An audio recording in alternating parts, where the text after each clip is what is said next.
Medali teisele küljele piilub ning sekundid, minutid ja meetrid kontrollib üle Delfi spordi podcast. Mis tunne on? Tere kallid kuulajad, mis tunne on? Spordipodcast jälle eetris.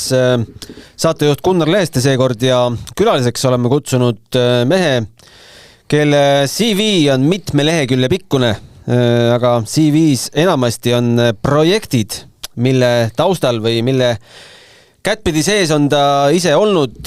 Võib-olla ekraani ette nii väga mees ei kipugi, aga kindlasti on iga spordihuviline tema kätetööd moel või teisel silmanud ja silm ongi tema nimi. Tere, Steve Silm! Tervist! See on väga kena sissejuhatus, et silmanud, et silmanaljad, need töötavad alati, et kuni selleni välja, et kuidas on võimalik, et režissööriks saab mees, kelle perekonna nimi on Silm. Alle A. Peab olema silma. Aga et kõik oleks aus ja läbipaistev, meie Steviga kuulume mõlemad jalgpalliajakirjanike klubisse ja ärge siis pange pahaks, kui võib-olla jutte jalgpallist on rohkem kui teistest spordialadest, aga pean Steve sinult küsima, kas siis jalgpall ongi esimene armastus? Ütleme, filmimaailmas ja telemaailmas küll, jah. Ja tegelikult ma ju ei ole jalgpallur, et noorena ma olen mänginud käsipalli, ma olen mänginud võrkpalli, minu vend on endine meeste võrkpallikoondislane, minu abikaasa on endine naiste võrkpallikoondise põhitegija, aga pallimängud ja sellel hetkel kuidagi, kui ma läksin ka ülikooli seda filmindust ja režiid tegelikult, eelkõige telerežiid õppima esialgu, siis oli olnud see Hollandi mäng 2001 ja kõik need ja see jalgpall oli kuidagi nii üleval ja siis kuidagi täiesti märkamatult sai jalgpall selles mõttes nagu selleks esimeseks armastuseks, mida tollel perioodil päris palju sai käsitletud ja tegelikult peaaegu tänaseni välja, et nüüd viimased paar aastat on natukene rahulikum jalgpallilainel olnud. Tervitame siinkohal Andres Ooperit, keda nägin täna hommikul MyFitnessi Studio X trennis. Ma vaatan Instast, et mees on ikkagi korralik spordi-influencer tänapäeval. Jah, et respekt, et seal jõudis ka telefoni välja võtta kunagi, sest seal üks kõva küte käib.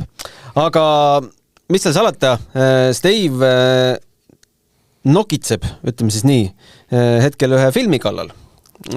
Käisin seda ka kiikamas sul stuudios. Sa teed filmi Magnus Kirdist, mis ei ole ka enam saladus, see on käinud ju läbi, kui kulkapreemiad jagatakse ja siis vaadatakse kellele. Ja juba seal siis sai see avalikuks, ma ei tea, mis hetkest alates sa seda filmi teinud oled? Filmi tegemise alguses saab nüüd kevadel 6 aastat. Et selles suhtes ja nokitsemine nagu õige öelda, et enda meelest kogu aeg teed ja teed, samas nagu ei tee, samas nagu teed ja siis kodus ju kõige sagedasem tööalane küsimus abikaasad minul on ikkagi see, et millal valmis saab? Millal näha saab? Et nüüd on see uudis ka just meil paika saanud, et sügisel jõuab see kinodesse, see tuleb suur film, see tuleb vägev film, kerge jõustik, Magnus Kirdi vigastus ja tegelikult vigastuseks kõik see, mis seal taga on, see on nagu täiesti uskumatu lugu, ma ütlen, et isegi mängufilmi jaoks võib-olla ei mõtleks sellist asja nagu välja, aga vaatamisega jah, peavad natukene vaatajad veel ootama, sest et hetkel me monteerime seda, saame siin kevadeks valmis ja siis valmistame ka kinoks ette. Millal viimane võte oli? Viimane võte oli nüüd detsembris, sest et nüüd siis eelmisel aastal me tegelikult tegimegi vist ainult 2 või 3 mõtet, et ega meil lugu on olemas, aga need on väiksed detailid, et me käisime filmimas detsembrikuus siis seda, kuidas Magnus Kirt hakkas treenima Oliver Helanderi. Ehk siis see filmis on hästi väike selline detail, väike nüanss, aga võib-olla väike märk sellest, et kui kiiresti on edenenud ka Magnuse treeneri karjäär, kuidas see on läinud nagu ops, nii et sul sisuliselt 3. treenitav on juba siis sinu juurde tulemas nii, et tal on Euroopa meistrivõistluste medal all. Et kui teine treenitav laias laastus, ütleme sellistest tippudest oli Johannes Erm, siis seal oli ju konsultandina, eks ole, kuigi kui Johannes Erm Euroopa meistriks tuli, siis määravaks sai odav ise. ja seal on ilus plaan ka Magnusest, et kuidas ta seal Holger Peeliga koos on. Ja siis esimene oli Kedlitugi, eks. Kas sa plaanis ikkagi filmi teha 6 aastat? Kindlasti mitte. Meil oli väga konkreetne plaan, ma võin sellest rääkida. Meil oli plaan, nii, 2020 oli suur koroona. Kõik seisis, mitte midagi ei toimunud. Mul langesid kõik tööd ära. Täiesti nagu riik andis mingi käibe järgi mingid toetusi. Ma sain 5000 eurot seal toetust. No see tegelikult tollel hetkel ikkagi mind nagu päästis. Aga siis ma otsisin, et mis on see asi, millega nagu edasi minna. Ja mingi hetk ma vaatasin, et kas tõesti pole keegi seda Magnuse lugu üles korjanud, sest see vigastus oli just olnud ja mul oli see privileeg, privileeg on vale öelda, ma olen ju tööd teinud nende materjalidega ka varem, et ma teadsin ka Magnuse isa lugu ja see saab seal filmis olema väga tähtsal nagu kohal, et mõtlesin, et kuule, aga räägiks nendega. Ja tegelikult umbes kuu jooksul siin paar korda kohtusime, arutasime ja saime jutule. Ja siis sealt 2020 kevadest, aprilli lõpust, maist oleme seda nii-öelda vaikselt teinud, et tõsi, esimene võte oli küll 2020 august, aga et need esialgsed kokkulepped, arutlused, et kuidas me teeme, mis see lugu umbes on.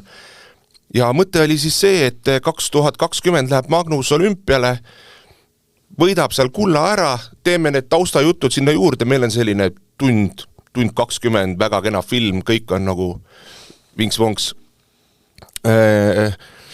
Siis lükkus olümpia edasi, siis ta olümpiale ei läinud ja seal oli kogu aeg see, et kus on see loo lõpp.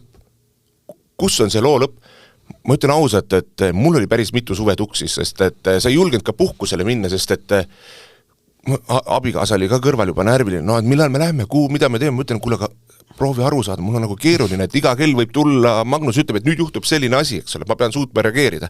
Loomulikult ei juhtunud sellist asja. Enne see viga oleks pidanud lihtsalt ütlema, et kuule, siin me paar nädalat ei toimeta. Aga et sul oli kogu aeg see pinge nagu sees. Kuni aastad läksid, jälle filmime natukene juurde, jälle vaatame, mis seal toimub, eks ole, otsime seda raami, otsime seda, kuhu me saame selle punkti panna, sest kogu aeg oli see küsimus, et kuhu see punkt läheb.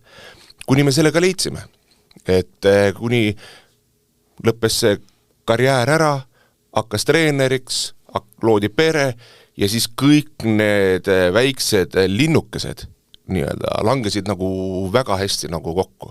Ja kui ma vaatan seda lugu nagu tervikuna, siis see, et see nii kaua on veninud, siis loo jaoks on see ainult hea. Kuigi 6 aastat teha,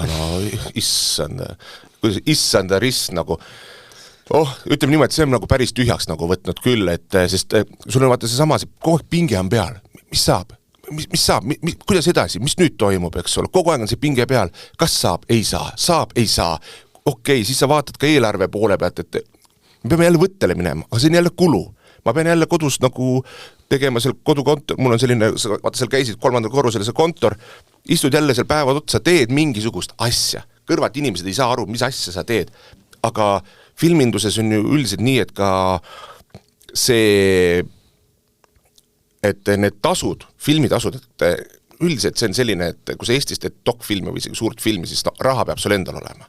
Et loomulikult ma saan tasustatud, aga kui ma löön need ajakulu versus siis selle tasu kokku, siis see summa on ikkagi, ma ei taha öelda naeruväärne ei ole õige öelda, sest et see tasu on olemas, aga ta on ikkagi väike. Kui palju Kirdi filmi tegemine maksma on läinud, kui see saladus pole? Ma ei tea sulle ausalt praegu lõplikku numbrid, mul on selle jaoks produtsent Ülo Pikov, kes neid numbreid kõiki haldab, aga ma ütleks, et praegu on see eelarve seal kuskil 140,000 juures kuskil. Tegelikult me otsime selliseid peatoetajaid veel juurde, sest et meil on probleem selles, et seal on hästi palju sellist arhiivimaterjali, ka olümpiamaterjali, MM-ide materjali ja me nagu natuke maadleme just sellega, et kust nende litsentside raha leida. Sest minu üldine kriitika vahepeal ongi nagu rahvusvahelise ka olümpiakomitee suunas, niisugune omavahel vestlustes natuke olnud just see, et ühest küljest nad nagu ajavad nagu õiget asja, väärtused, kõik see, teisest küljest, kui sa tahad nagu nende väärtuste raames ka mingi filmi teha, siis see on jube kallis. Et ja siis mõtledki, ma saan aru, et nemad jälle ütlevad, et seal on ka nagu nende toetajad peavad tagasi saama ja nemad peavad tagasi saama nii edasi, et see ongi niisugune äri, eks ole, mõnes mõttes, et aga vahepeal tundub liiga äri, aga ei ole vist õige nagu väga selline vinguda, et tuleb leida lahendusi, et see on küll asi, et mitte vinguda, vaadata edasi ja kütame. Ühesõnaga 9-5 töö filmi tegemine ei ole? Ei. Et selles klubis me oleme ka? Ja. See ongi nagu see, mõnes mõttes, mis tunne on, et mul võib öelda, ma olen ju eluaeg olnud vabakutseline. Ma olen meedia vallas töötanud täiskohaga 1 aasta. Ma olin ERR-is 4 aastat veerand kohaga, siis Rivo Saarna võttis mind tööle 2015 9 aastaks, et teeme seal mingit projekti asju.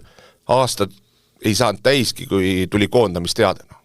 Et aga sest enne kui olin veerand kohaga, siis ma olin ju kõrvalt vabakutseline ja sealt edasi ma olen vabakutseline olnud, et ma ainult ja see vabakutselise töö, see ju tähendab tavaliselt 2 asja meie maastikul. Kas sa oled töötu või sul on ka nii palju asju, et sa ei jaksa kõik ära teha. Ja samal ajal sa ei jaksa kõik ära teha, aga kontonumbrid on ikka sellised 2-3 kohalised, eks ole, kuul nagu lõpuks, et see on kogu aeg selline nagu otsimine värk, et ühest küljest on jube hea, kui on palju tööd, et jess, tööd tuleb, aga siis vahepeal on sul jälle mingi kuu aega, kus sul ei ole mingit tööd ja mõtled, et nagu milleks see kõik, see on meie nagu see töö nagu taust, siin 20 aastaga peaaegu olen nagu õppinud enam-vähem selles purjetama, et kuidagi nagu enam-vähem asjad on nagu paigas. Teeme ajalise hüppe. Sündisid 83 Pärnus, aga kus see filmindus sulle sisse puges? See on hea küsimus, et tegelikult ma olen elanud Põlvas, ma olen elanud Pärnus, aga Pärnus ma tegin ka ikkagi võrkpalli korralikul tasemel, et aga ma alati naljatangi, et ma lõpetasin tipus. Ma lõpetasin Johannes Noormägi grupis võrkpallurid, Noormägi teavad, poiste B-klassi karikavõitjana. Vaat, see ma lõpetasin nagu tipus. Aga siis, sest mul tekkisid siin õlavigastused, mul oli seal luuseist mingid süstid asjad ja siis kuigi Noormägi kutsus mind tagasi, ma ei läinud. Ja siis ma läksin Pärnu enda teatri näiteringi ja tegime seal ja hakkasin kõnelemisega tegelema, käisin Põltsamaal üle riigilisel kõnevõistlusel näiteks isegi korra ära. Ja siis kuidagi samm haaval nagu see lugu läks, et ja siis kandideerisin lavakasse, jumal tänatud, et ei saanud. Ma praegu saan aru, et seda näitleja ainest mul ei ole, aga ma sain tasulisele kohale režii erialale ja kuidagi see nagu loo jutustamise asi on kogu aeg nagu sees nagu olnud, et mulle see asi on nagu meeldinud. Hoolimata sellest, et eesti keel mul oli 4 ja kirjandus oli 4, aga see kirjanduse hinne, need oli pigem sellepärast, et mul olid asjadest oma arvamused. Eks on, mis alati ei ühtinud õpetaja arvamusega. Ja siis oli selline nagu mängu, aga see on nagu okei. Aga et see loo jutustamine, see on kogu aeg kuidagi nagu sees olnud, see esinemine või kuidagi nagu, see on igiomane mõnes mõttes. Et ma vaatan, kas või mul kadunud nüüd möödunud aastal vanaema suri 90-aastaselt, tema pani harrastusteatrit, tegid mingisuguseid etüüde, kuni surmani välja nagu kuskil, issand jumal, ükskord ma võtsin naise kaasa ka, vanaema väga palus, Toilas käisin mingi küla, polnud mingi stsenaariumit, polnud mitte midagi öelda, paneme, teeme näidendit, et naine oli siuke šoki äärel, ma mõtlesin, davai, teeme nagu, eks ole, et see kuidagi see ikkagi on sul selline sees olemas ja see läks nii samm-sammult. Ja tead, mis on, ma olen mõelnud, et mis on nagu eriti irooniline, sest kui ma lõpetasin võrkpalli ära, ma lõpetasin nagu spordiga kõik ära. Ma hakkasin Pärnus korraldama üritusi, ma Pärnus korraldasin, oli näiteks playback show, kunagi oli selline, et ma mäletan, et esimene aasta oli ööklubi Mirage täis, teisel aastal juba inimesed ei mahtunud nagu sisse, ma sain nagu nii kiiresti nagu ülelinnalised asjad nagu käima tõmmata ja kuidagi selle pead, seal ma ise juhtisin õhtuid ja siis nagu kogu aeg läksid nagu samm-sammult need asjad, et kuidagi, see oli nagu sees olemas. Ja sain sinna tasulisel kohale, aga ma mäletan, et sisseastumiskatsetel meil oli üks sõbranna, kes juba õppis raadiorežiid ja pärast minu seda intervjuud ta näitas mulle, ei, no chance nagu, sa ei saa siia sisse nagu, ma sain okei, nagu, aga ma arvan, et päästjaks sai see, et seal oli selline harjutus, et viidi taha ruumi ja siis laua peal oli hunnikus pilte, 200-300 pilti ja nii kaua, kui järgmised seal tegid oma mingisuguseid kolokviumile mingisuguseid asju, siis sa pidid valima 6-7 pilti välja ja panema need nagu justkui looritta ja siis andma sellele mingi pealkirja. Ja saad aru, mis ma tegin? Tegin niimoodi, otsisin pildid välja, seal oli mingi teadlase pilt, siis oli seal joki pilt, kes ratsutab, eks ole. Ma panin need pildid sinna ritta, ütlesin, eestlased maailma tipus.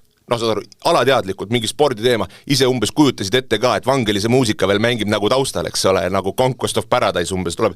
No siis ise tagantjärgi mõtlen ka, et nagu kui haige siuke värk saab olla, sest ma ei teinud seda nagu päris nagu teadlikult, alateadlikult kuskil, kuule, siuke lugu vaata. Otsime need välja. Ja sisuliselt see on see, mida ma tänapäeval teen. Mis selle esimene projekt, mida saaks võrrelda sellega, mida sa tänapäeval teed? Esimene spordidokiga seotud asi? Esimene oli mul lõputöö. Et tegelikult kõige esimene oli, meil oli koolitöö. Meil oli ülikoolis oli koolitöö ja siis tehti koostööd Eesti Televisiooniga.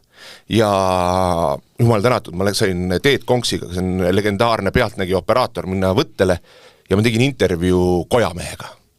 Kogu selle jalka teemadel ja värki ja kuidagi see õnnestus, et mul oli kogu aeg see probleem, et telepool oli mul nagu üldiselt Viljapalm oli meil õppejõud oli nagu väga hea. Ma nagu keerulisem pool oli Toomas Lõhmustega kõik need etüüdid ja see teatri pool. Sealt ma tulin ka läbi, aga üldiselt kenasti, aga oli seal nagu selliseid ka raskemaid hetki, aga see telepool kuidagi tuli nagu tsah, nagu sobis kuidagi, eks ole. Ja Kojamehega intervjuu oli esimene, et seda on isegi mitu korda minu meelest ETV-s hiljem nagu näidatud. Aga see oli mingi 12 minutsane, et ma lõikasin veel seal mingi 7 vapra muusikaid sinna sisse ja värki ja esimeseks tööks oli ka ilmselt õpped, vaatsid, okei, täitsa nagu normaalne. Ja teine siis oli, mis oli juba nagu filmi moodi, oli siis spordialane lugu minu lõputöö, mis oli siis Eesti jalkafännidest. See on nüüd film, mida avalikkus on näinud ainult ühel korral. Et kui pooletunnine film linastus 2006 aastal enne maailmameistrivõistluste finaali Sõpruse kinos ja rohkem avalikkus pole näinud, et siis enda meelest oli täitsa siuke tore praegu küll vaatad, et mingid asju vaatad, õudust, eks ole, aga tolles ajas, ma arvan, oli see päris tore, et seal olid kõik need Vene fännid, madinad asjad sees, kõik see lugu. Selle pilguga, et õudust või et mis äge asi, sa vaatad kindlasti ka teisi filme, et ikka. Viimased aastad on Eesti spordidokumentalistika pakkunud päris huvitavaid projekte ja mitte ainult sinu käe alt, vaid ka mis kergitame enda saba ka. Delfi tegi Kindrali filmi. Jaa, tegi. Väga okei film oli. Mis pilguga vaatasid? Väga positiivse pilguga. Ja ma küsin ka selle, et mis rolli mängisid Andrus Veerpalud, Mati Alaverid ja Jaak Maet sinu lapsepõlves? No Veerpalu oli ikkagi kangelane. See oli nagu selge. Aga minu jaoks ta ei olnud nagu, kuidas ma ütlen, selline, et nagu jumalus. Ta oli kangelane, ta oli kõva vend, aga see suur hurraa, minust Veerpalu see hurraa, see kuidagi läks nagu mööda. Loomulikult, kui oli olümpia, ma elasin nagu kaasa ja kõikile ja pühapäeva hommikune selline soundtrack kodus, ükskõik olid sa köögis või magamistoas või sõid pannkooke kuskil, oli see, kuidas Kuuse Lembitu räägib sulle, kuidas murdmaa suusatamises võistlused käivad. Ma arvan, see oli tollel ajal enamik inimestele sellisel moel. Et aga nüüd tulles Kindrali juurde positiivselt, et kui ma nüüd ausalt ütlen, siis läksin teatava eelarvamusega seda vaatama, et mis siis sellest on nagu justkui kokku pandud ja olin nagu meeldivalt üllatunud, et just selles nurga alt, et kui pealtnägija näiteks võrdluseks, pealtnägija, see oli ju samasugune asi, oli hästi palju fakte, hästi palju nagu uut materjali, kõik, nii nagu vaata pealtnägija teeb ja see on väga okei. Siis ma isegi arvasin, ma alguses arvasin, mul see pealtnägija asi tõenäoliselt nad teevad nagu parem, mul meeldib rohkem. Ma ütlen ausalt, mulle isegi meeldis lõpuks Delfi versioon rohkem puhtalt sellel põhjusel, et seal oli see nagu üldistatus paremini olemas. Et mis on selle loo nagu point, nagu, et see tuli kuidagi terviklikumalt esile. Ja selles kontekstis, ma seal kirjutasin ju ka Delfisse selle arvustuse ja ma ütlen, et näiteks, et kui ma peaks nagu võib-olla oma mätta otsas, siis ma arvan, et see oligi viimase paari aasta parim spordidok nagu kinodes, et neid spordidokke ei ole kinodes muidugi palju olnud, paar-kolm tükki on veel, aga et selles kontekstis oli väga nagu positiivne, sest ma olen nagu see, et kui ma lähen nagu kinno spordidokki vaatama, ma tahan, et see oleks väga hea. Ma siiralt soovin, et see oleks väga hea. Ükskõik kelle tehtud. Mis on parim spordidokk, mis sa oled näinud? Üldse nagu terve maailma peale. Terve maailma? Senna. Senna. Asif Kapadia Senna. See on Netflixis saadaval. Must. See on ikka selline film, kus ma vaatasin seda arvutist kodus esimest korda. Ja klapid peas ja ma nutsin. Ma reaalselt nagu nutsin. Ma olen nagu, okei, siuke lugu. Ja see Asif Kapadia on ka mõnes mõttes avanud mu silmi selles mõttes, et just, et kuidas ta neid asju on nagu teinud, et ma sain aru, et ma vaatasin seda Asif Kapadia filmi, mõtlesin, kuule, aga see on ju täpselt see, kuidas mina olen nagu kirjeldanud, kuidas mina tahan neid spordiasju nagu teha, milline on see dramatiseering, asjade järjekord, kui palju on seal rääkivaid peaid, lihtsalt, et nii-öelda, et asja ära rikkudes, ma ütlen, et Asif Kapadia Senna filmis, Maradona filmis samamoodi, just Kapadia versioon Maradonast, 0 rääkivad pead, 0 intervjuuplaani ja ma oma filmide puhul ma saan aru, et mul on natukene seda keerulisem teha, sest et seal on kogu aeg see küsimus, et ma peaks aru saama, kes räägib. Sest lugu on tähtis.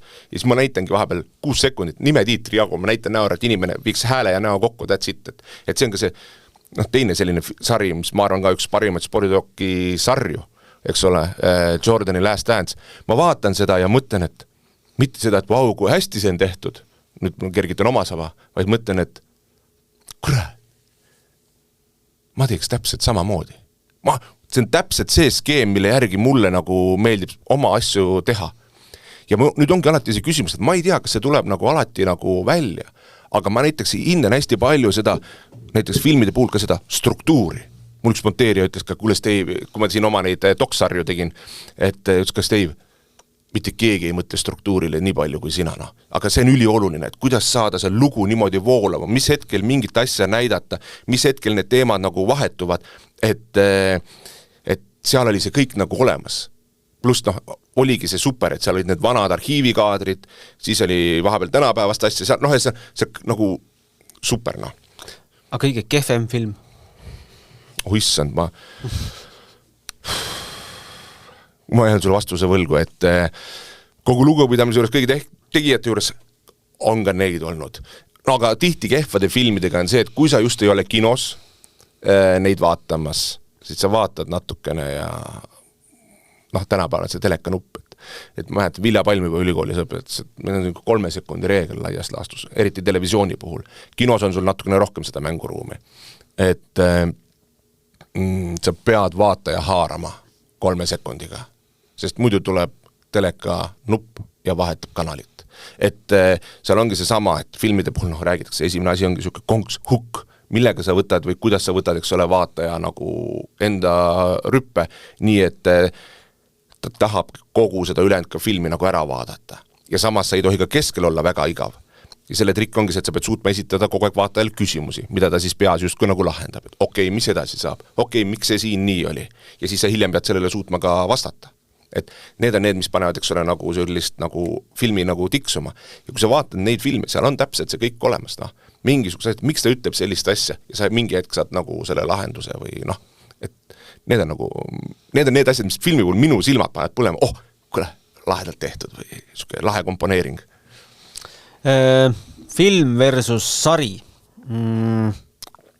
Mida sa pead sarja juures teistmoodi tegema, mõtlema, kui me jõuame nüüd Kuulbeti dokkideni, mida on tänaseks mitu hooaega? Hooaega 7 hooaega. Meil on nagu, ma võin ette lugeda, esimene oli Pärnu, siis oli meil hoki, Eesti hoki, siis oli meil Levadia, Eesti jalgpall, siis teadma nüüd, oligi Tartu ja Kelli. Keila ka. Ja Keila ka, jah, 8, just, Keila ka, Keila Kuulbet ka, jah, just, et 8, aga ma isegi nagu vahepeal, ma kõik need mõtlen välja, aga võib-olla huvitavam number on see, et kui nüüd siin veebruaris ilmub Kelli 5. osa ja siis kevadel 6. osa, mis peaks just olema viimane, siis see Kelli 6. osa on kõikide sarjade peale kokku 50 episood ja see kõik on juhtunud 5 aasta jooksul, mis on nagu see ongi see, et kui ma rääkisin, et see filmitasu on selline, nagu ta on, et siis sul vaja kogu aeg kõrvalt muid asju nagu teha. Ja selles osas ma olen nagu Kuulbetile nagu mega tänulik, et nad tulid, ütlesid, neil on selline mõte.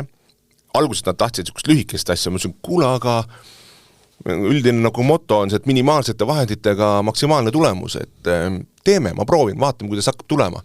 Ja see läks ja ma arvan, et siin eelmine aasta me saavutasime absoluutse tippvormi. Ja just nüüd Keila ja, mitte Keila, vaid Kelly ja Tartuga. Et need on kindlasti kõikide sarjade peale nii-öelda kõige paremad hooajad tervikuna. Kuigi teistest sarjadest varasemalt on väga-väga häid osasid, mida ma oskaksin nagu eraldi osadena kohe soovitada. Ja see ongi nagu see, et nende Kuulbeti sarjade puhul on nagu keeruliseks teeb see, et kui sa vaatad, kuidas maailmas tehakse neid All or Nothing sarja näiteks, mis on siis spordisarjad sama põhimõttega laias laastus, kui on, ütleme, need Kuulbeti sarjad. Et jälgime ühte võistkonda ja siis tuleb seal mingisugune 8 episoodi, 10 episoodi, 6 episoodi, kuidas parajasti. Siis seal on see niimoodi, et filmitakse mingi hirmsa kaamerate arvuga need kõik asjad ülesse. Ja siis hakatakse vaatama umbes enam-vähem, küll jooksvalt, aga ikkagi, et okei, mil moel me saame need episoodid nagu huvitavaks nagu teha. Just selles kontekstis, mis on see story, et mis hakkab juhtuma pärast ja mille me paneme siia nagu, et sest nende sarjade puhul on alati, sa pead meeles pidama see, et sul peab olema iga lugu, iga episood, üks eraldi lugu, justkui. Samas ta peab olema ka tervik kogu nagu sarjalõikes, eks ole. Et sul on nagu mingid suured teemad, mis käivad sarjalõikes läbi, aga samas sul on need väiksed lood, mis saavad ka lahenduse episoodide nagu sees. Et seda pead, ja siis seda on nagu palju lihtsam tagantjärgi nagu vaadata. Kuulbeti dokkide puhul, mis ongi olnud see suur väljakutse, on kogu aeg olnud see, et kuidas ma lahendan olukorra, et ma ei tea ju, mis juhtub 2 või 2 pärast. Et aga mul on vajalik, et tulla vahepeal episoodiga välja, sest et see on nagu justkui tellijaotus ja teisest küljest need spordiklubid või inimesed, kellest me oleme teinud, on ka seda tahtnud, sest see on ka nende huvist ju teeninud, et siis, et mis on see lugu seal või kuidas me selle lahendame ja siis sa pead nagu päriselt nagu panema pea tööle. On olnud ka selliseid asju, et mõned, mis jäävadki kõrvale, et okei, see ei õnnestunud meil kõige paremini. Ikka tuleb ette, eriti sellisel juhul, kui sa ei tea, mis edasi saab. Aga ma arvan, et üks minu nagu tugevusi ongi olnud nagu see, et ma olen eluaeg spordi sees olnud. Et kui ma rääkisin oma vennast, üldiselt annan nagu tausta, et kui ma rääkisin oma vennast ja abikaasast, siis minu isa oli käsipallur, eks ole, Põlvast. Ema on endine ujuja, kuigi tema üldiselt tippsporti nagu lõpuks ei teinud, aga isaga ma mäletan, et Põlva servitiga sai kaasa sõidetud, oli seal põhiväravaht. Ma olen eluaeg sellest spordi sees olnud, lapsepõlves joonistasin neid käsipallitabeleid, ma mäletan, toodi koju trükimasin, mida ma tegin trükimasin, ma lõin ATP edetabelid ümber lihtsalt, eks ole, kuskilt ajalehest, eks ole, paberi peale, et mäletan, et Goran Ivaniševits oli tegija ja Piet Sampras üldse ei meeldinud ja ägas oli lahena, eks ole, et umbes selline nagu, et sa oled kogu aeg selle sees olnud, kõike nagu teinud, kõik erinevaid spordialasid teinud, sest ma käsipalli kõrval käisid tennisetrennis, tegid jalkat, ma mäletan, me tegime ise veel tenniseturniire seal mingisuguse asju, ühesõnaga kõike käisid metsas suusatamas, sest kes teab, Intsikurmus on megad rajad alati, et sa oled nagu kõike seda teinud, siis hiljem võrkpalli ja muid asju, nagu sa oled eluaeg selle sees olnud. Ja see annab sulle mingisuguse mõistmise, et kuidas tõenäoliselt mingid asjad võivad hakata juhtuma. See tähendab, nad ei pruugi nii, aga sul on nagu mingisugune aimdus ja sa räägid inimestega, kuulad maad ja sa saad aru, et okei, tõenäoliselt midagi sellist võib hakata juhtuma. Aga ega ma lõpuni kindel ei ole, et näiteks selle sama Levadia sarja puhul oli ju selge, et sa vaatad seda kõrvalt, seal oli peatreener Marko Savic, kes võitis tollel hooajal, kui ma seda sarja tegema, oli eelmisel võistud karika ja siis äkki meistritiitel oli ka varasemalt ja siis nad võitsid superkarika ja läksid ja sa vaatad neid serbia kujusid ja sa saad aru, varem või hiljem hakkab midagi nagu juhtuma. Sa ei tea täpselt nagu, mis suunas, aga sa pead hoidma nagu sellist kogu aeg, nagu, kuidas ma ütlen, tundlad nagu lahti. Ja seni, kuni midagi nagu suurt ei juhtu, sa pead ära rääkima need teised põnevad persoonid, näiteks seal sarjas on minu meelest super lugu Viktor Levadaga.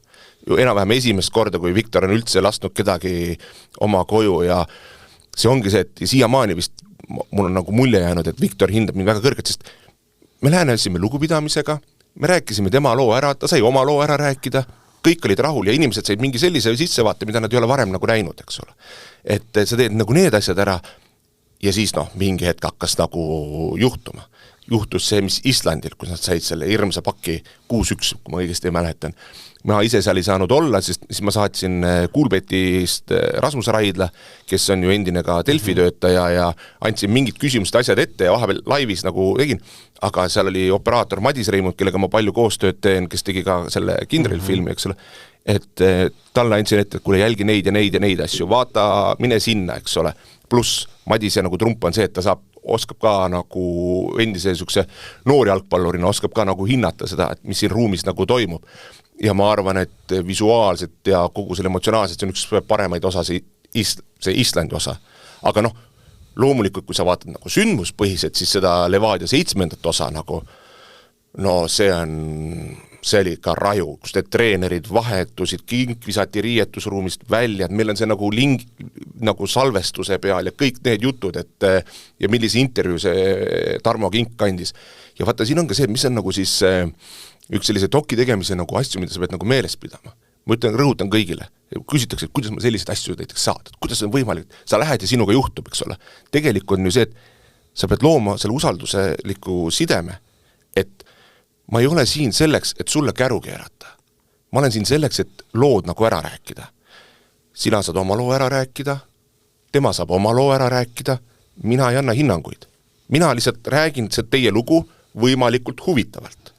Ja näiteks, et ma selles osas Tarmo Kinki väga kiidan, et ta andis sellel teemal, kogu selle klubi selle teemal, andiski ühe pika intervjuu, ta andis selle doki jaoks, sest tolleks hetkeks ma arvan, ta oli aru saanud, et ma kasutan tema lauseid õiges kontekstis. Et ma ei hakka seal tegema, ma ei tea, mis tsirkust, eks ole, vaid et need on õiges kontekstis, et kui ta midagi ütleb, siis ta saab aru, vaata, ma näitan ka vaatele, et mille kohta see parajasti käib. Ja samamoodi lõpuks sai ka klubi oma asjad nagu ära rääkida. Et see lõpuks oli niimoodi, et kõik said nagu justkui pinged läbi ka selle sarjamaa, samas see oli nagu vaatajale huvitav vaatamine, et mis moodi need sündmused täpselt nagu käisid, eks ole. Et ja selline kõigi poolte suhtes lugupidav käitumine on see, mis mõnes mõttes ongi nagu aidanud neid asju teha. Mul on alati hea nali, ma pean nagu selle ära rääkima, et Levadia fännid ju on arvanud, et sa on mingi Flora fänn, Flora fännid, sa tead, et see on need vaatad, kuule, mis oled nüüd mingi Levadia fänn või? Ma ütlesin, stopp, ma olen Pärnu fänn. Ja nii kui sa ütled seda, siis kõigil on, okei, need normaalsed tüübid nagu, et mul ongi Need tiitliheitlusse ei sekku? Jah, et tiitliheitlusse ei sekku, ma tulen teie juurde, ma jätan Kalju vennad on arvanud ka, et ma olen mingi Flora vend või kelle Levadia, ühesõnaga, et kõik arvad, kõik vaatavad, kui sa ei tea, eks ole, siis ma olen Pärnu fänn, ma saan nende Pärnu fännidega väga hästi läbi, ma käin aeg-ajalt Pärnu mänge vaatamas, selles osas oli Pärnuga esimene osa hea teha, sest ma olen selles Pärnu konteksti kõike nagu tead, eks ole, et ja siis ongi, et ma suhtun kõigi suhtes nagu lugupidavalt, kõik saavad oma loo ära rääkida, ma püüan seda teha võimalikult huvitavat ja nii ongi. Meenuta, kuidas lõppes Pärnu hooaeg? Sel aastal või tookord? Tookord. Ja siis ütle, mis kohaga nad lõpetasid ja siis ma... 9. Nii. Kuhu ma tahan tüürida? Kui sa mäletad, siis paar aastat tagasi oli Netflixis tennisesari ja väga suur teema oli see Netflixi needus. Ja tegelikult omamoodi needus oli meil siin endal ka, need 2 esimest hooaega, nii Pärnu kui Levadia ja me juba hõõrusime käsi, et kelle hooaja järgmisena ära rikutakse. No Keila. Jah. Et kas te ise tajusite, et see on mingi teema? Kus juures tegelikult see ei on mingi teema. Et see lihtsalt ongi nagu naljaks, et see kuidas kõrvalt nagu tundub, sest järelikult on olnud piisavalt hea nagu dramatiseering. Ma ütleksin niimoodi, et lood on piisavalt nagu olnud huvitavad kaasar, sest et mis on nagu ka tänapäeval üks huvitav asi on nagu see, et mitte kedagi ei huvita enam ilusad lood. Tahetakse näha nagu päris asja ja näiteks see sama Tartu näide on selles võib-olla isegi kõige parem, aga samamoodi see Levadia näide oli selles osas väga hea, et nähti, et seal klubis on päris inimesed, sest muidu oli mingi Levadia, mingisugune, ma ei tea, Vene punt, aga siis tuli see Ukraina, sest järsku oli Ukraina klubi, vahel siis toimusid need rollid, vaata, kus muutused, järsku olid Levadia olid kõige õigemad vennad, aga tegelikult mida nähti seda, et seal on normaalsed inimesed taustal, jah, asju juhtub, igal pool juhtub asju, aga seal on normaalsed inimesed ja kui seal on normaalsed inimesed oma heade veadega, siis nad muutuvad ka publiku jaoks selliseks, kellega samastuda, sest mis näiteks Levadiaga pärast juhtus, ja see ei ole muidugi ainult sarja teema, väga suur teema ja tänu on kindlasti ka Lauri Väljale seal, aga oli ju see, et tol aastal Levadia tegi nii-öelda rebrandingu, okei, uus logo ja, aga see uus logo ei anna sulle mitte midagi, kui sa ei sisusta seda. Ja see, kuidas Lauri kõik need publiku asjad seal nagu käima tõmbas, alates tollest aastast on Levadia olnud üks enim külastatud premium-liiga klubisid, nad on kogu aeg seal võitlevad esimese teise koha pärast, alates tollest aastast, varasemalt seda nii väga ei olnud. Et kindlasti see, et seal oli see kogukonna juht ja kuidas sa kasutasid ka sarja ära, sa näitasid inimestele, sa kommunikeerisid mingisuguseid asju õigesti ja nii edasi. Et tegelikult see, vaatamata kõigele, et on needus ei ole, see aitas nagu kaasa kogu sellele loole. Me ennimst rääkisime Lembitu Kuusest, et sul kodus mängis telekas ja Lembitu Kuuse oli seal kogu aeg olemas, aga lõpuks sa said taga päris lähedalt koju tööd teha. Jaa, no Lembitu, see täiesti, see Lembituga töötamine oli täiesti, kõik algas sellest, see on hea lugu. Ma tegin selle Kojamehega intervjuu kunagi kooli aeg ja siis ma mõtlesin, et kurat, ma olen nüüd kõva režissöör, ma nüüd lähen näitan kõigile, kuidas tegelikult televisiooni tehakse ja läksin Marko Kaljuveri jutule, et tulen siin, sest tollal oli see jalgpallipäevik, oli siuke saatesari ja et kuule, Kojamäe lugu äkki kuidagi sinna saatesse ja saab mingisuguseid asju teha ja siis ma mäletan, Osila kutsuti sinna ruumi veel ja siis arutati seda asja ja aga see lugu ei jõudnud kuhugi, aga ma jäin Markole meelde. Ja siis, kui me käisime kooliga seal telemaja peal, sest meil olid teleloengud olid telemajas, siis Marko ikka aega-ajalt küsis, et kuidas läheb ja värki. Ja mingi hetk tal oli üks režissöör, kes läks lapsehoolduspuhkusele ja tal oli vaja tüüpi, kes aeg-ajalt tuleb, teeb mõned uudiste saated. Ja siis ta kutsus mind vaatama. Ja ma mäletan, kui ma esimest korda läksin sinna sporditoimetuse, see oli seal vanas majas, kus on kõik need vanad legendaarsed fotod ka tehtud. Läksin sinna, astusin sisse, tutvustati, Steve siin ja värke noor režissöör ja nii edasi. Siis Kuuselemps vaatas, kuule, ma tean su isa ja ema. Alle, muidugi ta teadis, sest ta õpetas neid ülikoolis. Ta oli ju matemaatilise statistika või didaktika või mis aine, nagu see õppejõud, eks ole. Ja selles osas oli ikka fenomenaalne seal töötada, et ega ta ei olnud lihtne tüüp. Ma kindlasti ei ütle, Lembituga ei olnud lihtne töötada, aga ma olen tagantjärgi mõelnud, et me olime mõnes mõttes nagu päris nagu sarnased. Mulle räägid, kuidas Lembitu Kuuse on selline oma asjades nagu nii kindelt uusi asju omaks ei võtta. Ma tegin, ei olnud kordagi probleemi, sest milles oli trikk? Sa pidid suutma talle ära tõestada, et see, mida sa tahad, et ta teeks, see ka päriselt toimib. Et see on ka päriselt kiirem, et see on päriselt ka hea ja efektiivne. Mis see uus asi oli, mis sa õpetasid? Näiteks kõige suurem asi oli tollel ajaperioodil oli lineaarsest montaasist üleminek mittelineaarsele, ehk siis maakeel öeldes lindilt montaažist minna üle arvutimontaažile.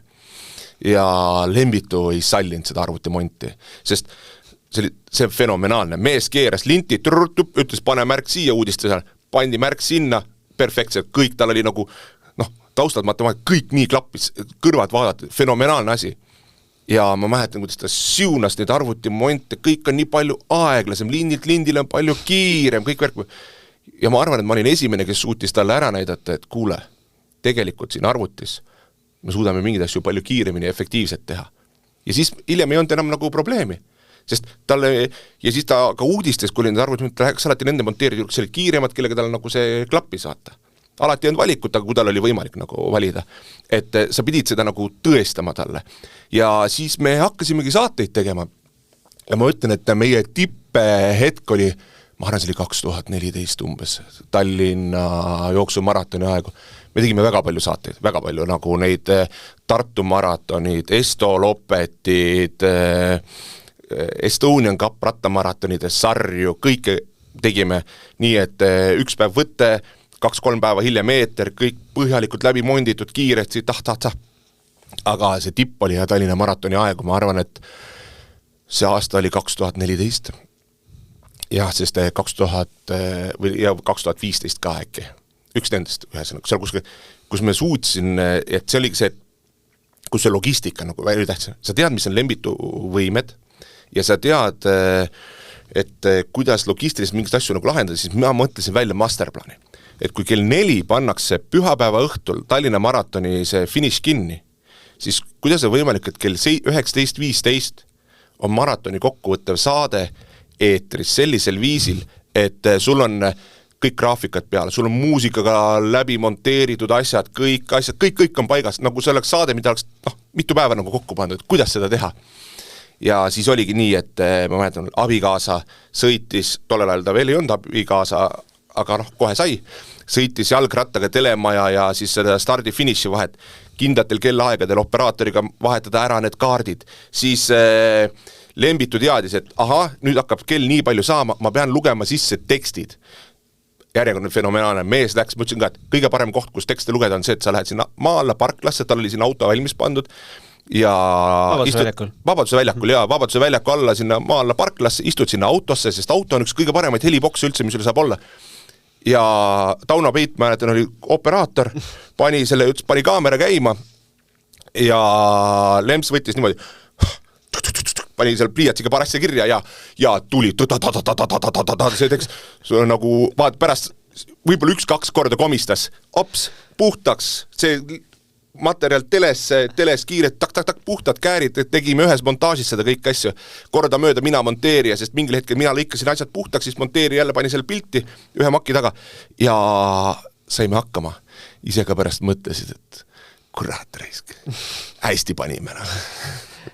Tahaksin hüpata ajas veel ja korraks spordist välja. Aasta oli 2007. Mina kirjutasin tolle õhtu järel ühiskonnaõpetuse eksamit. Essee oli ka vaja teha ja teema pakkus ennast eelmisel õhtul ise. Sina olid ka pronksi ööl aktsioonis, ei vaadanud telekast ja ei olnud sooja teetassi taga, vaid mis sa tegid? Tollel perioodil 2006-2007 töötasin Reporteris ja Erik Lill kutsus mind kuskil 2006 Viglale, et kuule, mul on üks normaalne vend, operaatorit on vaja. Kes muuses hakkab kohe seda saadet audio lõikama just. Tervitused Eerikule. Tema rääkis Viglaga, kuule normaalne tüüp on vaja filmima. Ja alguses ma filmisingi, aga siis mingi hetk ma ükskord oli geiparaadid, käisin filmimas. See oli vana, seal oli veel vana, mingi 17-kilone beta, mille akud ei pidanud. Ja siis ma jooksin selle kaameraga seal selle paraadiga võidu ja seal jooksid ümber mingid skinheadid. Siis ma jooksin nendega seal võidu ja mäletan, seal oli veel selle Nevski katedraalis, kui nad tulid mööda pikka jalga alla, siis oli seal siuke olukord, ma panin kaamera õlale. Nii, filmime, siit jälle tulevad. Ja siis need skinheadid lendasid sinna rongkäigule peale. Mingi meetri kaugusel üks vend sai, see põmps kümpsi. 10 sekundiga oli mingid Kaapo või ma ei tea, mis vennad kohal, need tüüpidel kõigil käed selja taga, mul siit filmime kõik üles. Pärast tulid Kaapo, tuli sinna Reporterisse, ma mäletan, et kuule, et vahetame materjale, et me saame anda enda filmitud ja teie enda, siis nad vaatasid seda niimoodi, et kuule, teil on palju parem materjal, mul yes. Aga mis see tulemus oli see, et kui ma olin 1,5 tundi seal võidu jooksnud, istusin sellesse väiksesse Toyota punni, mis Reporteris oli, saad aru, mul õlg oli nii haige, et ma ei jaksanud rooli keerata, lihtsalt. Ja ma sain mingi hetk aru, et see filmimine ei ole mulle. Et ma olen ikkagi selline küsija ja lugude nagu rääkija ja nagu selle poole pealt nagu minu annen nagu seal. Ja siis ma vaikselt läksingi nagu lugude tegemise peale, et tegin neid loomalugusid seal mingites lautades käisime Jaan Rõõmussaarega, igast pulli sai tehtud. Ja lõpp oli see, et see oli nüüd pronksiöö teine päev, sest esimene päev ma olin kuskil ära ja ma ei jõudnud reageerida ja siis see oli see, esimene päev oli see, kui Jürgen Foogel vaata seal selle R-kioski juures oli kõik see pool, aga teine päev, paljud võib-olla ei mäleta, aga teine päev oli siis seal niimoodi, et kõik see show jätkus ja Veiko Talustega, kes oli samamoodi Foogeliga seal esimene päev on, siis mina olin nagu Foogeli justkui asemel seal tema kõrval teine päev. Lihtsalt ainuke vahe oli see, et ma ei teinud seal kaamera stände, vaid minu ülesanne, mis mul peamiselt oli lihtsalt neid, ma tahaks öelda venelased, aga ma tean nii palju normaalseid venelasi, aga pigem neid nagu mässajaid, lihtsalt kaamerast marodöörid olid marodöörid ja neid nii-öelda, ütleme, kaamerast nagu eemale peksta laias laastus, siis ma mäletan, et ma ei ole ju kõige väiksem poiss, ma olen 1,97 m, natuke lai ka või siuke, ja siis ma tegin ennast hästi suureks, mis on mingi probleem või, ja siis vennad taga, ma tapan su ära, ise kõnnivad eemal, aga ühesõnaga ma hoidsin nagu siis talustel selle platsi puhtana, et kõik need, mis olid need Melon, nüüd tollal oli veel Lemon, hiljem Melon, see kaubanduskeskus aknad, siis ma olin seal tamas kõrval nagu kogu aeg, kuidas need K-komandod seal peale lendasid, seal oli hea situatsioon, üks situatsioon oli see, et kuskilt mingid vennad jooksid mööda seda Munakivi tänavat, mis see peatänav on, Viru tänavat, eks ole, sealt kuskil, siis ma nurgast vaatame, kuule, kilpidega julgestuspolitseinikud nagu tulevad nagu järgi, siis tollal oli see Hansapanga kontor, ütles, et kuule, hüppame siia sisse, hüppasime talustega sinna sisse, kõik panid meist mööda, panime nagu kilpidega vendadele järgi, järsku üks vend kilpidega keerab mul tagasi, vahe vähemalt 25 meetrit ja sina, Steve, ka. Mul oli nagu, what? Aga siis mul tuli meelde, kuule, mul on üks sõber on seal julgestuses, vaata, nagu, mõtlesin, Olle, nagu, vaat see on nagu tõenäosus, on ju.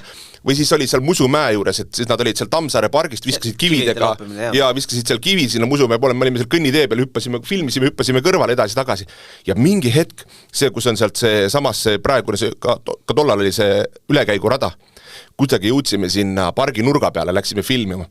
Ja siis mingi hetk tuleb see vend, ma arvan, et see oli tõenäoliselt kapo, ega ma ei tea, nagu ma ju niimoodi ei tea, kes teadis jälle operaatorit alustada, ütles, et nüüd astuge 2-3 sammu tahapoole. Kohe.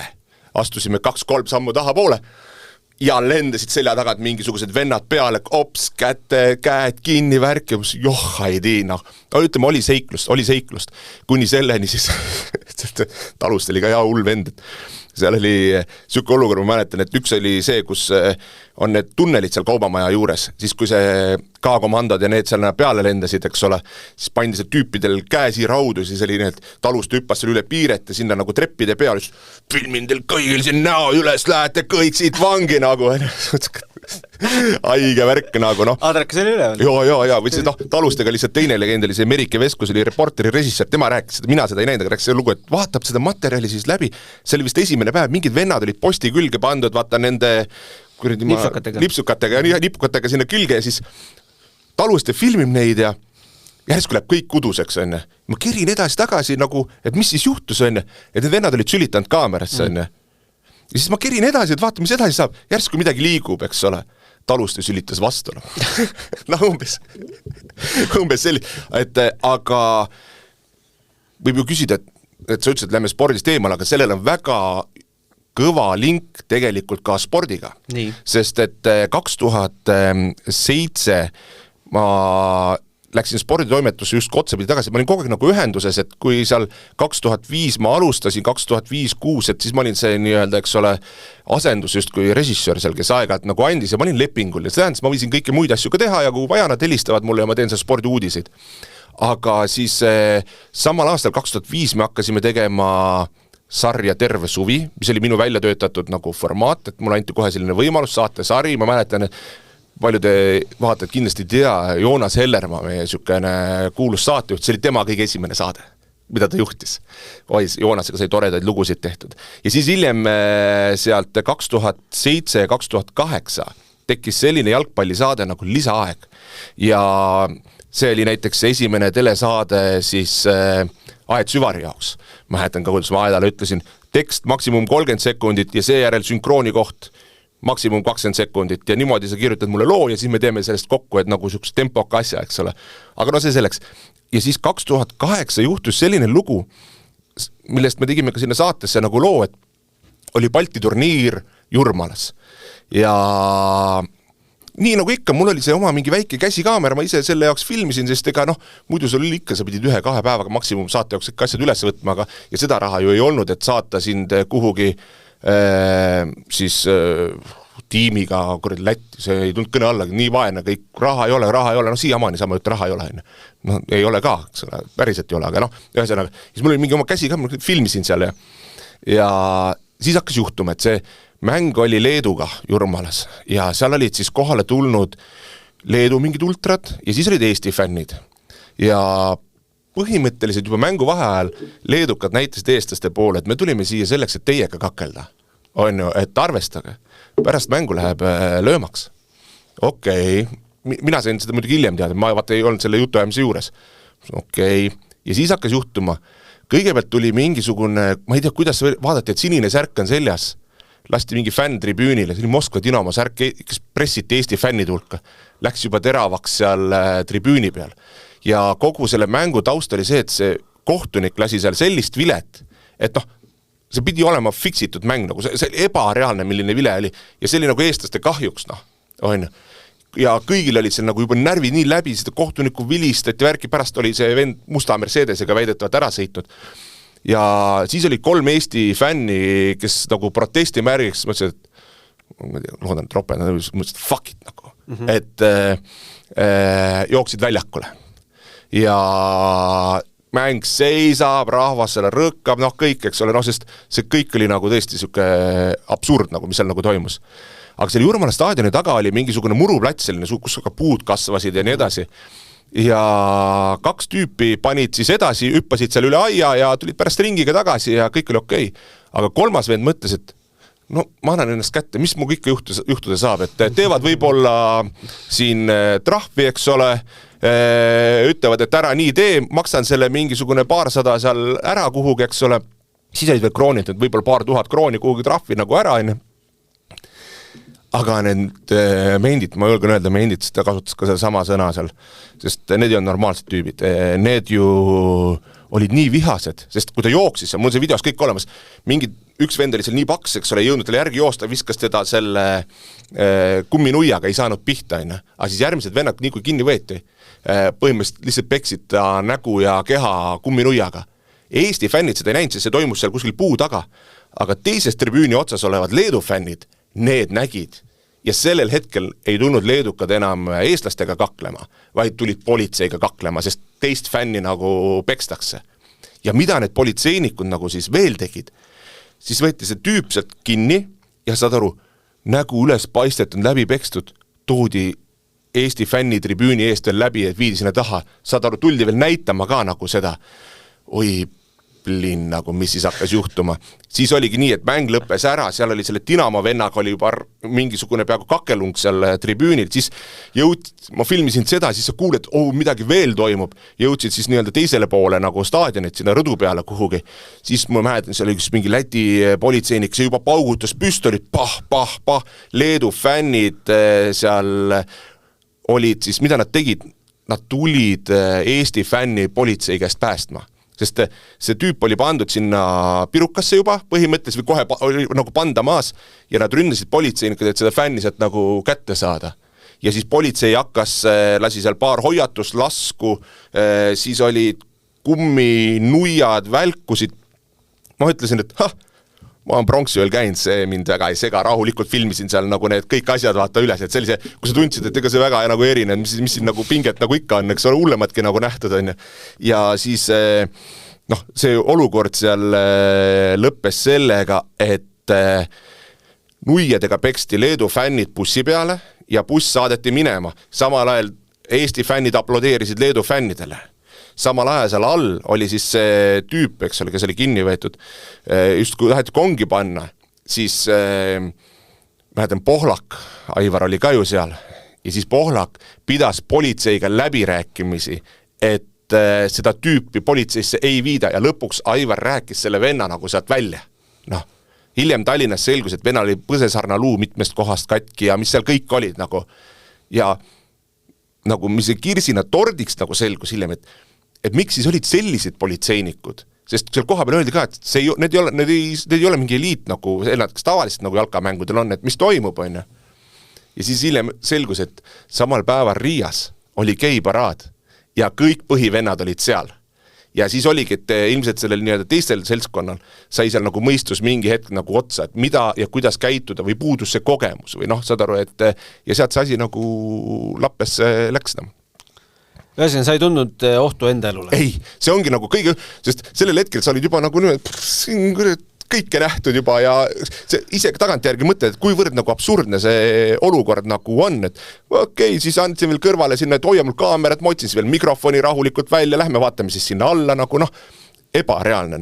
Aga see aastal 2010, 8. oktoober tundsid ohtu enda elule? Serbia 3-1. jaa, see on hea lugu, see Serbia, sellega oli siuke lugu taustal. Tollel hetkel ma töötasin siis ERR-i spordiportaalis veerand kohaga. No see tähendas seda, et ma mingi 1-2 päeva nädalas tegin seal mingisuguseid online'i asju ja värki. See oli veel sellest ajast, et Jaanus Pruuli, ma mäletan, töötas seal ja siis ta nagu oli ikkagi siuke innovatiivne, teeme mingid videoasju ja kõike, sest mida mujal nagu vähe oli. Ja siis juhtus selline lugu, et oli valikmäng tulemas Serbiaga võõrsil. No, mitte keegi ei tahtnud minna. Mitte keegi sporditoimetust ei tahtnud minna. Mis me sinna Serbiasse ikka läheme? Seal on ju Balkan, et varasemalt vist oli saadud vaata Serbiast 1-7. Ei, see oli Bosniast, vaata Bosniast oli saadud 1-7. Ja mida me sinna Serbiasse ikka läheme? Aga jalgpalliliiduga oli tollal mingi selline diil, et ERR-ile nagu uudiste jaoks oli nagu olemas 2 kohta. No, reporter ja operaator, et ERR ise vist ei pidanud nagu raha maksma. No, ma ei tea, mis seal nagu nii täpselt see diil oli, aga umbes selline. Ja siis ma ütlesin, et kuule, aga ma võin minna. Mul oli Vanja Panasjuk oli operaator, me seesamas portaalidest ja võtan tema kaasa ja läksimegi. Meil ei ma mäletan, Jaanus ütles, et kuule, sorry, et meil ei saa mingi päevarahasid midagi maksta.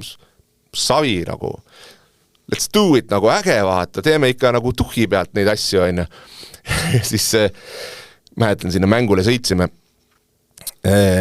Taksojuht ütleb, et 4-0 meie võidame. Pole varianti ka. Okei, te olete nagu normaalsed tüübid, et saate 1 värava. No, ja see võttis kokku kogu hoiaku kõikide Serbia fännide poolt, kõigi väga sarnane 1-1 nagu hoiak. Ja siis tuli see mäng. Ja siis jäime ju taha 1-0. Muidugi see oli üks nagu kõige naljakamaid mänge selles kontekstis, et see toimus Partisani staadionil. Väravas oli Partisani väravavaht. Vladimir Stojković. Just, kes oli kunagi ammu nagu enne mänginud pikalt Zvezda Zvezdas ja siis... Meil ei olnud ka mahlamüts. Meil oli Sergei Barikov. Ja just, aga lihtsalt see Stojković, ma mäletan, et see juba hakkas sellega pihta, et iga kord, kui Stojković palli puutus, siis need, kes ei olnud Partisani, vaid olid teised fännid, aga olid ka sinna staadioni tulnud, sest osad ju Zvezda fännid ei tulnud Serbia mängu Partisani staadioni üldse vaatama. Aga need, kes olid tulnud, need panid sellist vilet sellele vennale kogu aeg. Ma mõtlesin, mis siin toimub nagu. Aga see juba hakkas esimesest minutist nagu see pull pihta. Ja sest ma mäletan, et seal oli veel Zinjovil oli hea võimalus ja mõtlesidki, et okei, mis toimub nagu. Ja siis nad lõpuks läksid, teisel poolel läksid juhtima. 60 minut. Ja see Zigic lõi seal ja kus Maanovits keegi see, sest me peame meenutama, et kes seal Serbia satsis mängisid tollal. Vidic, Branislav Ivanović, sul olid need Juventuse ääred, nagu see absoluutne nagu maailma tipp, eks ole. Ja siis mäletan seda hetke, tuleb sealt, no ma olin vaata värava taga, siis minu vaates nagu vasakult poolt tuleb Tarmo Kink, lõikab sisse ja seda aru, ma praegu lihtsalt panen silmad kinni, ma näen aegluubis, kuidas see pall üle selle Stojkovitši pea sinna lati alla nagu aegluubis lendab, ma vaatad nagu what? Ja nüüd, kui kõik vaatad YouTube'is, need väravad on seal olemas, siis seal värava taga üks tüüp hüppab ringiratast ringi, iga värava järel, see olen mina. Ja siis seal juhtuski nii, et kõigepealt oli see värav, siis tuli kohe järgi see Vassiljevi värav, ma seal jälle hüppasin ja siis mis juhtus oli see, et seal mingi hetk vaatan endast vasakule. Oh fuck. Mingisugune vend, sest seal oli see Partisani staadion oli nii, et seal oli terves ulatuses need aiad ees fännidel, et keegi ei saaks staadionile tulla, et see oleks turvaline.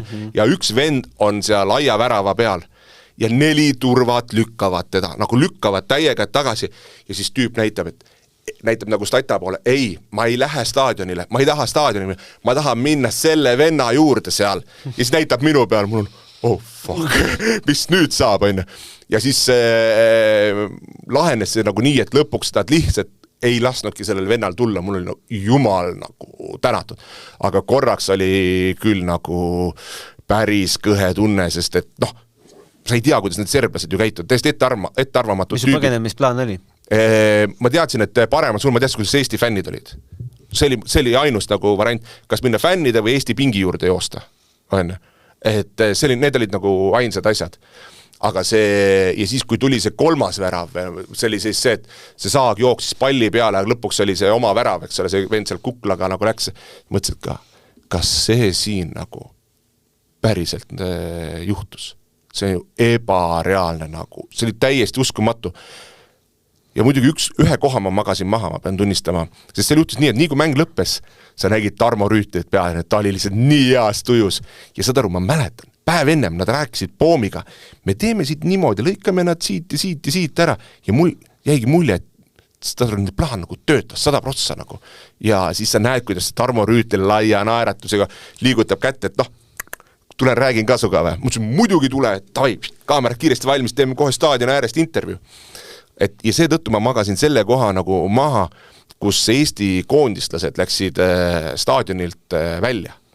Et kui nad sealt staadionilt välja läksid, siis Serbia fännid aplodeerisid eestlastele. Ja ma ütlen, ka tahan teada, et kurat, sellest on nagu kahju, et seda nagu peale ei ole. Aga kõik see Eesti fännide möll, ja mul on isegi sellest mingid standid tehtud, mis ei ole kuskil avaldatud, sealt statat ja värk, et võib-olla mul on sellega plaan, võib-olla kunagi midagi sel teemal ma teen, et mõte on, millal kuna teostub, ei tea, aga nagu seal oli see kõhe hetk, seal oli. Aga no ma siiamaani, see on minu jaoks, ma tean, et Eesti jalgpalli ajakirjanike selts valis nagu 20 aasta tagant valis seda kuldväravat ja see värav ei osutunud valituks. Võttis ju see Vassiljevi Hollandi vastu. Just täpselt, mis on samamoodi tehniliselt suurepärane värav, megavärav, aga minu jaoks see kingi värav siiamaani, see on nagu number 1 värav, noh.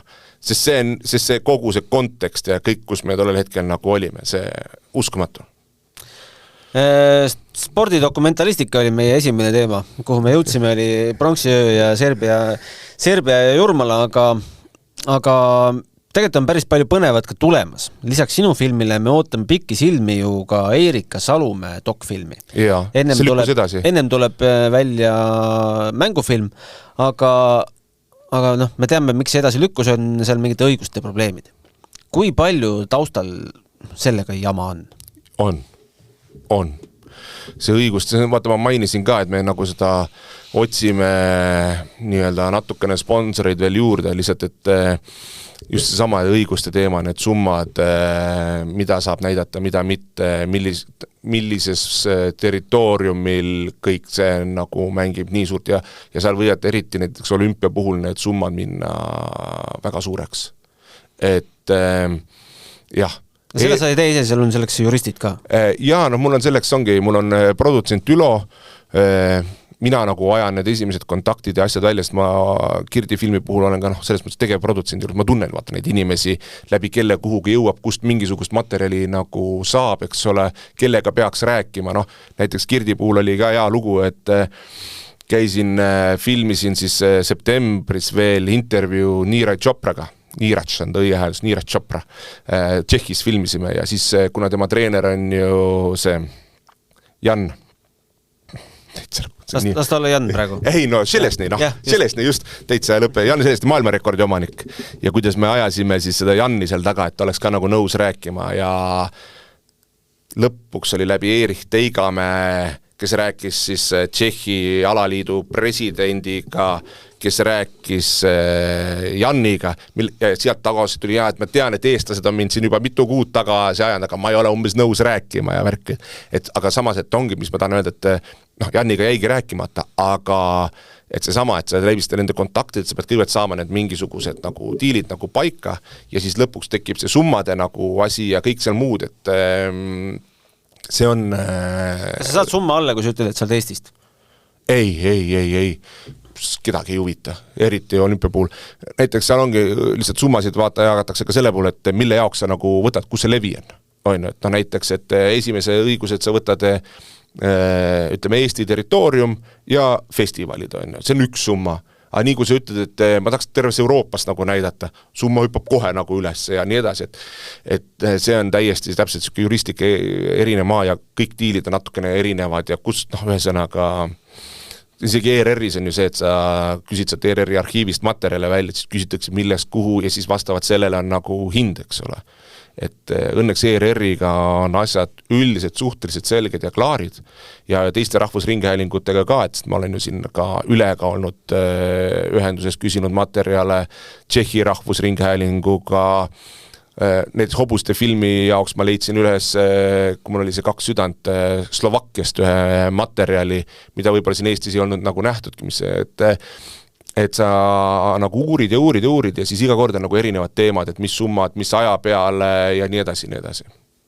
Kas sinu Vingem projekt on juba teostatud või alles tulemas? Ei, kindlasti tulemas. Ma ütlen, et see näiteks, et kui sa küsid, et mis tunne on, siis ma ütlen, et eelmise aasta nagu see Kelly, ma ütlen esimesed 2 osa eriti, aga see Tartu sari nagu, et ülikõvad, no ma olen ise nagu väga rahul, ülivinge, näiteks viimaste aastate, ma arvan, kõige kõvem nagu spordiemotsioon oli, kui sa võid küsida, mis tunne on, et sul on nagu, nagu mis toimub, oli mul korvpalli finaalseeria 2. mängus Tartus.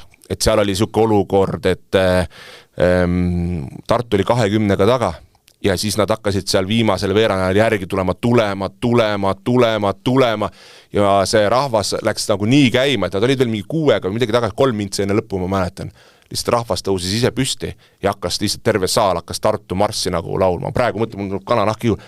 See oli nagu see istud, ma olin seal kohtunike laua taga, sa vaatad nagu kurat, filmima peab ka ju, et see emotsioon või see oli nagu niivõrd nagu võimas ja kõva, et tõesti nagu äge. Ja no lõpuks, kui siis Lips pani veel selle 3, millega nad juhtima läksid, siis sul oli tõesti nagu see, et kõik pärises, see oli nii kõva emotsioon, lõpuks said ju tappa, eks ole veel selle mängu, aga see eelnev emotsioon, et see oli väga kõva. Aga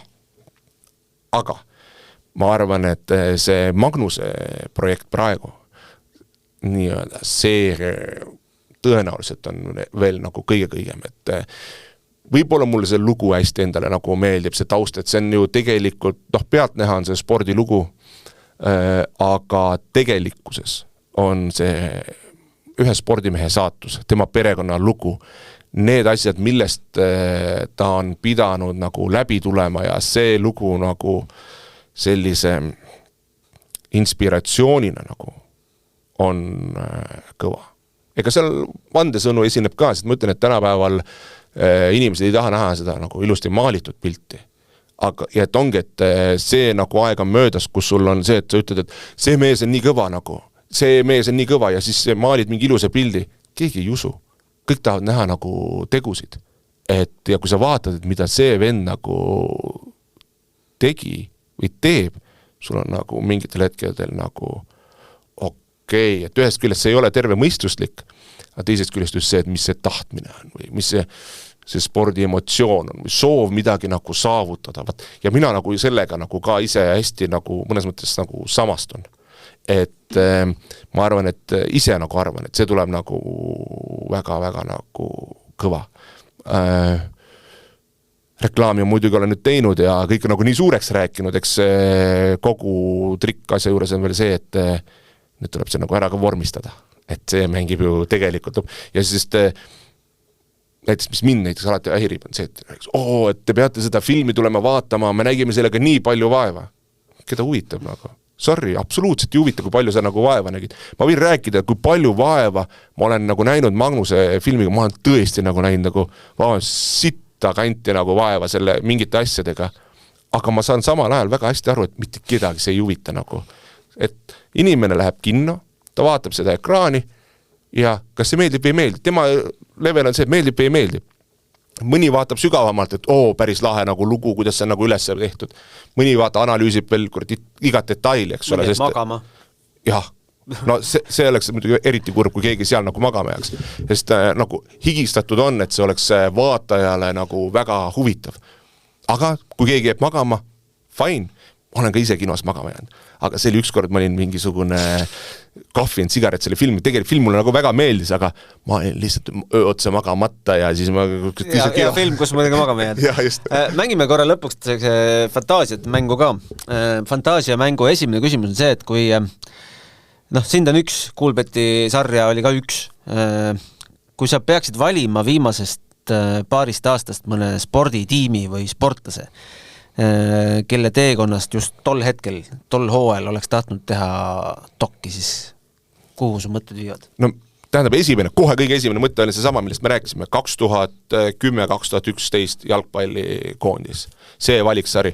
Ja see on ka see, miks ma tegelikult olen mõelnud, et mul on sellest valiksarjast ise filmitud materjale, sellest on kõik mängud olemas, sellest on uudislood, et sealt on materjale ja see lugu, mis seal taustal on, sorry, see on täiesti absurdne lugu ju, et kuidas sa saad nagu play-offi, sa lõpetad alagrupis teisena, mis ju tänapäeval tegelikult tähendaks EM-finaalturniiri, tookord oli viimane kord, kui oli 16 võistkonda, oleks järgmine tsükkel on sama koht, oleks Eesti olnud finaalturniiril ja sa saad nagu sarja, see esimene mäng oli ju see, mäletad, oli 35. minutil läksid Fäärid Tallinnas juhtima augusti mängus ja seal oli niimoodi, et ma olin selle purgi, kui see stuudiolaud oli, see stuudiot tegid Kaljuveer ja Aavo Sarap tollal, ma mäletan.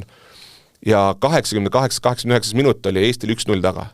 Ja ma läksin sinna Aavo Sarapi kõrvale, sest kõik sa valmistud juba, sa pead minema siin mingeid intekaid asju või tegema värki ja seal olid mingid lastelaagri lapsed, jalgpalli lastelaagri, sest see oli augustikuu ja Aavo Sarap vaatab neid lapsi seal ja ütleb, et miks ta need lapsed ära viivad? Et nad ei näe ju, kuidas Eesti võidab. Ma vaatasin Aavot. Mis see nagu? Me oleme 1-0 taga, mingi 88 minut, eks ole. Ja siis, kui tulid need saak 1 ja saak 2 nagu, saad aru, ma olin reaalselt seal, ma jälgisin, et sa ei tohi maata väljaku peale minna, aga ma olin põlvili seal Audi joone kõrval nagu maas reaalselt nagu, täiesti uskumatu. Ja hiljem sa saad veel valiktsüklis, saad Fääridel tappa, Sander Puuri karjääriga halvem mäng. Just, punane kaart, sa saad, Fäärid löövad sulle 2 penaltit, nagu, siis, ja siis lõpuks kõik saatus sõltub sellest, et üks Sloveen paneb Serbiale poolelt väljakult värava.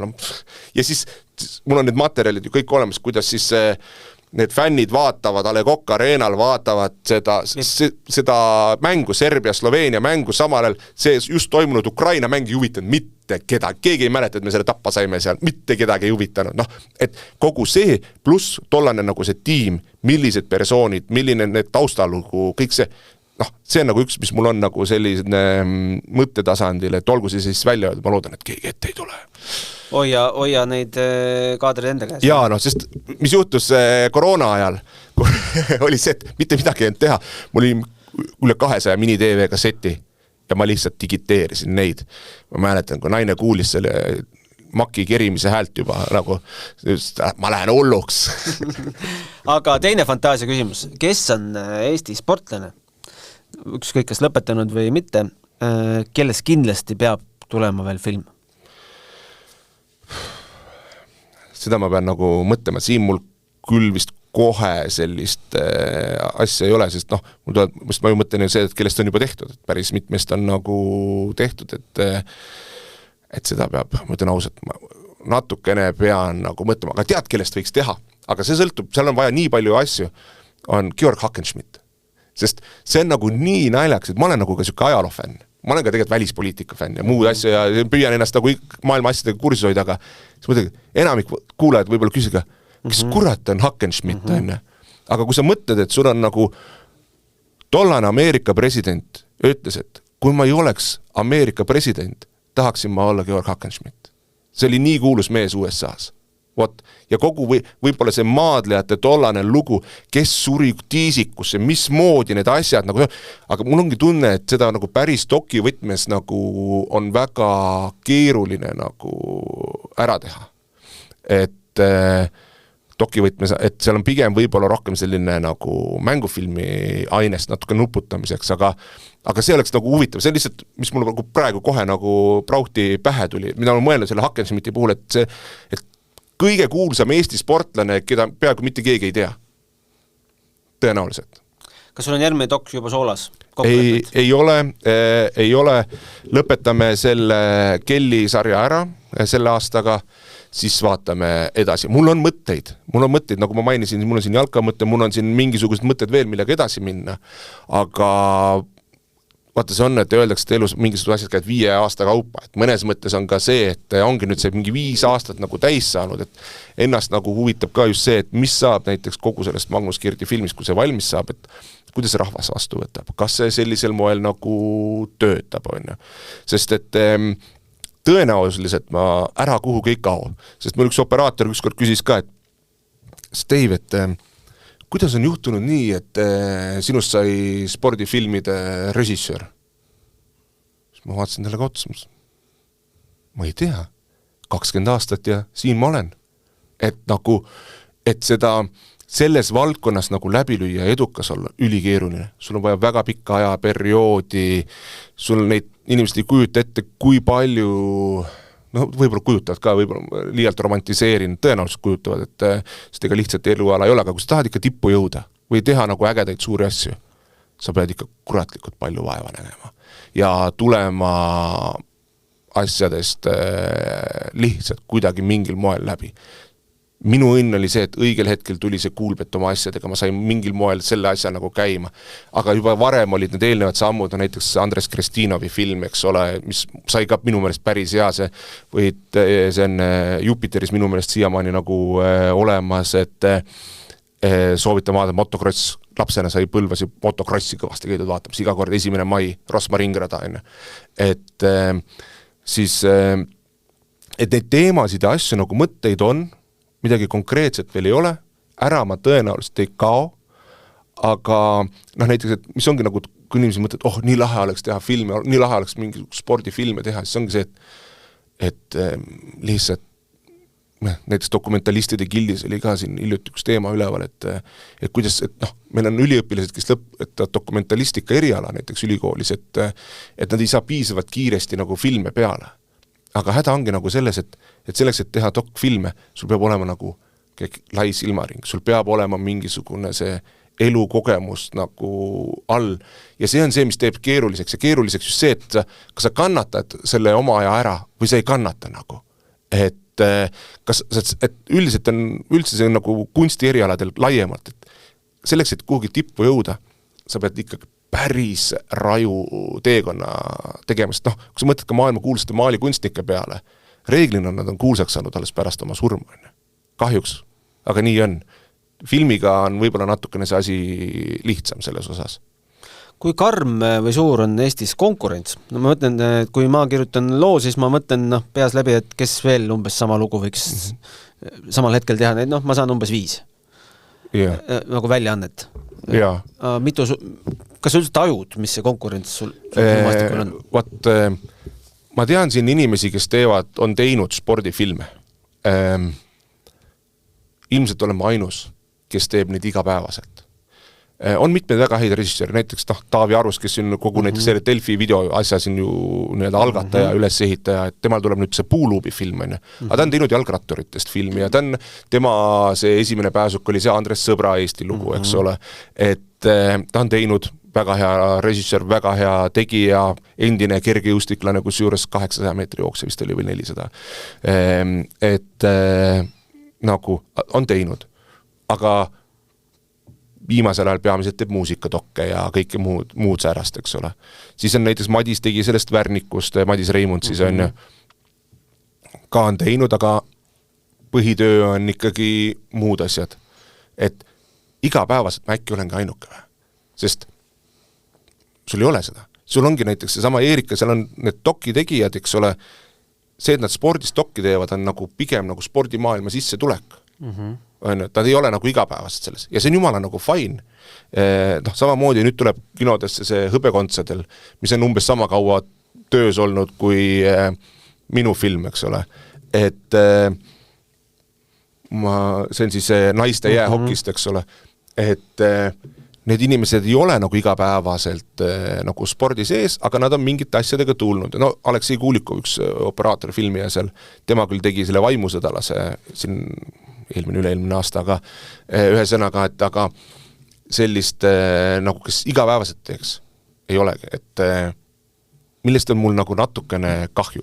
Õnneks spordisisu tegijaid on, näiteks Kristjan Saar, eks ole, teeb neid korvpallisaateid, mis siis ka on minust, ma ei tea, kas Delfist vist on ka need ju moel või teisel vahepeal nähtavad, vähemalt läbi Inspira mingil moel, eks ole, nii ei julge öelda, et nagu neid on, aga sellist, kui me võtame konkreetselt nagu filmi, kes pidevalt nagu teeb, ei ole, sest Eesti lihtsalt on nii väike ja ongi kogu lugu. Et Ja see oht on ju ka alati olemas, nagu Kelly filmiga juhtus, et tuleb kuskilt mingi tiim Prantsusmaalt, ütleb, teil on siin good tennisist player Kaia Kanepi, me teeme ise ära. Ja siis ongi eestlased tegemata. Kui sa küsisid, et Kaiast tuleks küll teha, ma tegelikult olen ju Kaiaga isegi rääkinud. Me vahepeal juba olid nagu peaaegu mingid asjad nagu plaanis, aga erinevatel põhjustel jäid ära. Vaat seal on nagu ka megalugu, peidus. Võib-olla kunagi saame selle ära teha.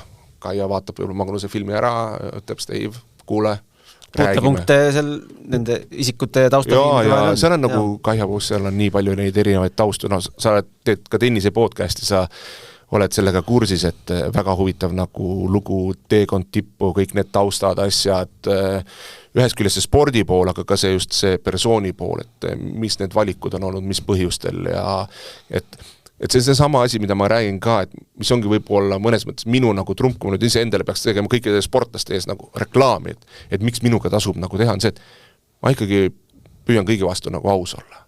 Et see on sinu lugu, ma lihtsalt püüan ära rääkida selle nii huvitavalt, kui ma oskan. Sama asi Tartuga, selle sarja puhul, sama asi Kelliga, et Kelly sarja puhul ma ütlesin ka, et sorry, et selle isa teemaga ma ei viitsi tegeleda, kuigi aga ma ütlesin, aga päris ilmaga me ei saa, me peame selle vähemalt kuidagi nagu ära raamima. Aga ma tahaks aru saada, et kes sa oled praegu, mitte see, kes sa olid, aga kes sa oled praegu, mida sa teed ja mis sinu jaoks on nagu oluline. Ja siis me räägime selle nagu loo ära.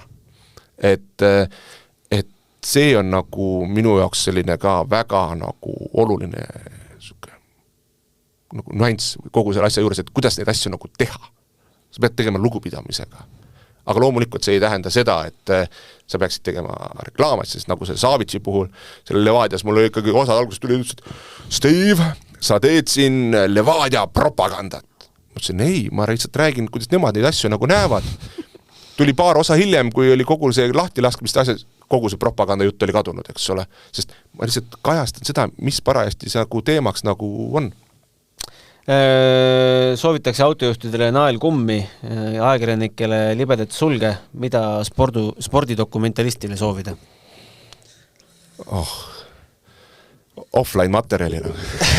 Või midagi Mondiga, see kõige õrnem koht on Mondi asi nagu seal kuidagi, et kui materjalid läheb offline ja sequence'il on errorid ja siis see läheb nüanssidesse, aga see on nagu selline, kus sa kui midagi seal on, siis käib üle ruumi ikka üks suur F-tähega nagu sõna, et aga siis tuleb jälle teha, et neid lugusid on küll et juhtunud. No aga soovime siis põnevaid persoone sinu kaamerate ette ja seda offline materjali ka. Issand, õudne. Aitäh saatesse tulemast ja järgmise korrani, järgmise külalisega, järgmises saates. Aitäh kuulamast. Delfi spordi podcast. Mis tunne on?